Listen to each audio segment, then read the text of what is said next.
എല്ലാവരും ഞെട്ടിച്ച ഒരു സംഭവമാണ് ഇന്ന് രാവിലെ 11 മണിക്ക്. ദിലീപ് കുറ്റം ചെയ്തിട്ടില്ല എന്ന് തന്നെയാണ് ഞങ്ങളുടെ വിശ്വാസം. തുടരന്വേഷണം വേണ്ട ഒരു കേസാണ് ഇത്. ഇവിടെ നിർത്തേണ്ട ഒരു കേസല്ല. ചേട്ടാ, നടി ആക്രമിക്കപ്പെട്ട കേസിൽ നടൻ ദിലീപ് കുറ്റക്കാരനല്ല എന്നുള്ള കോടതി വിധി വന്നല്ലോ. ഈ ഒരു കോടതി വിധിനെ പറ്റി ചേട്ടന്റെ അഭിപ്രായം എന്താ? കോടതി നമ്മൾ അംഗീകരിക്കണ്ട, കോടതി വിധി നമ്മൾ അംഗീകരിക്കണല്ലോ. കോടതിയുടെ തെളിവൊക്കെ നോക്കിയിട്ടാണല്ലോ അതിന് വിധി നിശ്ചയിക്കുക. അപ്പൊ നമ്മൾ അംഗീകരിക്കണം. കോടതിയിൽ എല്ലാവരും സമന്മാരല്ലേ, തെളിവല്ലോ നോക്കണേ. പിന്നെ സമൂഹത്തിൽ അയാൾക്ക് നല്ലതായ അയാളെ ജനങ്ങൾ ചിത്രീകരിച്ചു, അതുകൊണ്ട് അയാൾക്ക് ജാമ്യം കിട്ടിയ ആൾ പുറത്തേക്ക് വന്നു.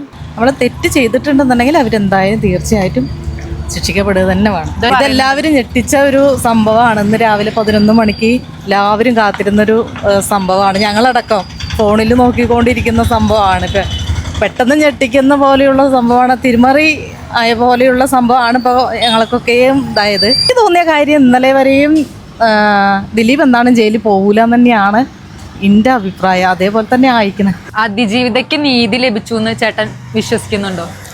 അതിജീവിതയ്ക്ക് നീതി ലഭിച്ചു എന്ന് ഞാൻ വിശ്വസിക്കുന്നത്. എന്താ വെച്ചാൽ 1-ാം പ്രതിയായിട്ട് പൾസർ സുനിനൊക്കെ ശിക്ഷിച്ചിരിക്കണല്ലോ. പിന്നെ അതിൽ സൂത്രധാരനാണെന്നൊക്കെ ഒരു ആരോപിതനല്ലായിരുന്നു ദിലീപ്. ദിലീപ് നിരപരാധി എന്നാണ് ഞങ്ങളുടെ വിശ്വാസം. എന്നുവെച്ചാൽ സിനിമാ മേഖലയിൽ ഒരുപാട് ഫൈറ്റിംഗ് ഉണ്ട്. അതിൻ്റെ ഭാഗമായിട്ട് അയാളുടെ ഒരു ഗുണ്ടാലോചനയുടെ ഭാഗമായിട്ട് പ്രതി ചേർത്തുന്നുള്ളൂ.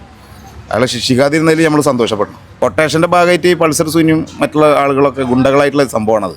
സാധാരണക്കാരനാണെങ്കിലും ഇതാണെങ്കിലും കോടതിയുടെ വിധിയിൽ നമ്മൾ സന്തോഷപ്പെടണം. എന്താ വെച്ചാൽ ഒരു ജനങ്ങൾക്ക് ഇത്രയും താല്പര്യമുള്ളൊരു നടികനെ ഒരു ആരോപണത്തിൻ്റെ പേരിൽ ശിക്ഷിക്കപ്പെടാതിരുന്നതിൽ നമ്മൾ സന്തോഷപ്പെടണം.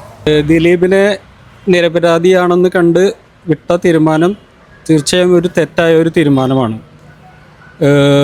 ദിലീപ് ഒരു സിനിമാ നടനാണ് എന്ന ഒരു കാരണത്താലാണോ ദിലീപ് ഒരു തെറ്റുകാരനല്ല എന്ന് കണ്ട് കോടതി ഇങ്ങനെ ഒരു തീരുമാനം എടുത്തതെന്നുള്ളത് ഒരു ചോദ്യചിഹ്നമാണ്. എന്തായാലും ഇത്രയും കാലം സമൂഹത്തിന് മുന്നിൽ തെറ്റുകാരനെന്ന് കണ്ട ഒരു വ്യക്തിയെ ഒരു സുപ്രഭാതത്തിൽ തെറ്റുകാരനല്ലെന്ന് കണ്ടുവിട്ട ഈ വിധി തികച്ചും ഇരയോടുള്ള ഒരു അനീതിയാണ്. തുടരന്വേഷണം വേണ്ട ഒരു കേസാണ് ഇത്. ഇവിടെ നിർത്തേണ്ട ഒരു കേസല്ല. ഡൽഹി ഗവൺമെൻറ് ശക്തിയുക്തം മുന്നോട്ട് പോയി തുടരന്വേഷണം നടത്തേണ്ടതാണ്. ശക്തമായി ഇതിനെതിരെ പ്രതിഷേധിക്കുക.